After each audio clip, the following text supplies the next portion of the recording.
Perdana Menteri Israel Benyamin Netanyahu dijadwalkan menggelar pertemuan dengan Kabinet Keamanannya pada Kamis 7 Agustus 2025 pukul 18 waktu setempat di Yerusalem. Pertemuan itu disebut-sebut akan membahas dan menyetujui rencana baru untuk melanjutkan perang di jalur Gaza. Sebelumnya, pada Selasa 5 Agustus 2025, Netanyahu menerima beberapa opsi dari Kepala Staf Militer Israel atau IDF, Letnan Jenderal Eyal Zamir, termasuk rencana pendudukan militer penuh di Gaza.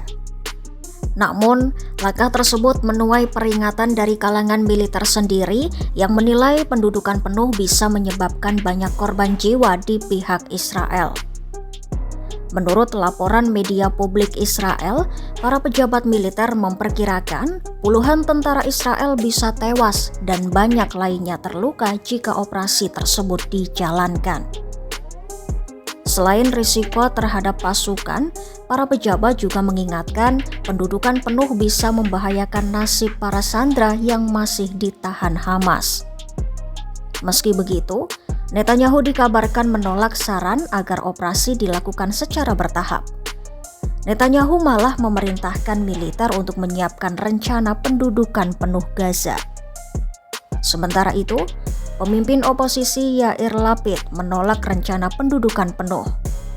Ia menyebut langkah itu sebagai ide yang sangat buruk dan memperingatkan bahwa biaya korban jiwa dan finansial akan sangat tinggi. Lapid juga menegaskan rakyat Israel tidak mendukung perang ini dan menyarankan agar negara-negara Arab diberi peran dalam pemerintahan Gaza untuk menyingkirkan Hamas tanpa pendudukan langsung. Kepala Staf IDF, Eyal Zamir juga lebih menyarankan pendekatan bertahap seperti mengepung kota Gaza terlebih dahulu, bukan serangan langsung menyeluruh. Pendekatan itu dinilai lebih aman bagi sandera dan lebih terukur secara militer. Ia bahkan menyampaikan kekhawatiran serius tentang rencana pendudukan penuh jalur Gaza tersebut. Ia menilai keselamatan para sandera bisa terancam. Pasalnya, IDF akan terpaksa memasuki wilayah padat penduduk di mana para sandera kemungkinan ditahan.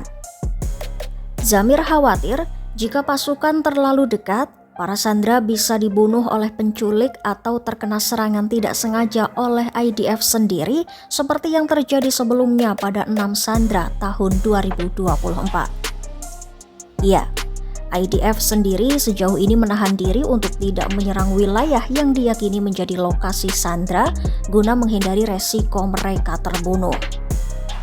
Saat ini, militer Israel telah menguasai sekitar 75% wilayah Gaza. Namun, para sandera dan hampir seluruh dari 2 juta warga sipil Gaza berada di 25% wilayah sisanya yang masih belum sepenuhnya dijangkau pasukan. Di lain sisi, IDF juga sudah berperang selama hampir 2 tahun. Banyak tentara kelelahan dan kekurangan personel. Memperluas operasi ke seluruh Gaza akan semakin memperburuk kondisi ini, terutama saat konflik juga terjadi di tepi barat, Lebanon, dan wilayah lain. Meski Zamir menyampaikan keberatan, Netanyahu lagi-lagi tetap mendorong rencana pendudukan penuh wilayah Gaza. Sebagian analis menilai langkah Netanyahu itu didorong oleh tekanan politik internal, khususnya dari koalisi sayap kanan ekstrim yang menuntut kontrol total atas Gaza, bahkan termasuk membangun kembali permukiman Yahudi dan kemungkinan aneksasi wilayah itu. Sementara itu, siapapun yang menentang Netanyahu termasuk pejabat senior dianggap sebagai lawan politik. Sejumlah tokoh pun telah kehilangan jabatan, termasuk Menteri Pertahanan Yoav Gallant, Kepala Dinas Intelijen Shin Bet Ronen Bar, Jaksa Agung Gali Baharaf Miara, Ketua Komite Urusan Luar Negeri dan Pertahanan Yuli Edelstein.